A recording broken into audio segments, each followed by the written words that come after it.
अंतर्मनाचा वेध घेणारे news channel star city one. राज्यातील आणि देशातील राजकीय घडामोडी पाहण्यासाठी आणि इतरही बातम्या पाहण्यासाठी सबस्क्राइब करा स्टार सिटी वन। उमेदवार जे नावं आहेत ते अद्यापही वेटिंगवर आहे। काय याच्या मागचं कारण?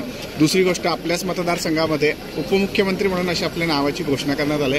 कार्यकर्त्यांच्याही मनात तशाच भावना आहेत। हे बघा, आदरणीय एकनाथ शिंदे साहेबांनी, आपल्याला माहिती असेल की त्यांनी स्वतःहून डिक्लेअर केलं की माझा कुठलाच अडचणीचा विषय नाही, त्यामुळे मुख्यमंत्रीपदाचा विषय या ठिकाणी त्यांनी संपवून टाकलेला आहे। आणि येत्या काळामध्ये माननीय एकनाथराव शिंदे साहेबांना संपूर्ण अधिकार या ठिकाणी शिवसेना पक्षाने दिलेले आहे। त्याच्यामुळे मला तरी असं वाटतं की जेही निर्णय पुढच्या काळामध्ये शिवसेना पक्षाचे होतील ते सगळे एक छत्री आदरणीय एकनाथराव शिंदे साहेब घेतील असा निर्णय आमच्या पक्षाने घेतलेला आहे। काही असतात पण तसं काही विषय नाही आहे। शेवटी आमचा नेता एकच आहे आणि त्यांचं नाव आहे एकनाथरावजी शिंदे।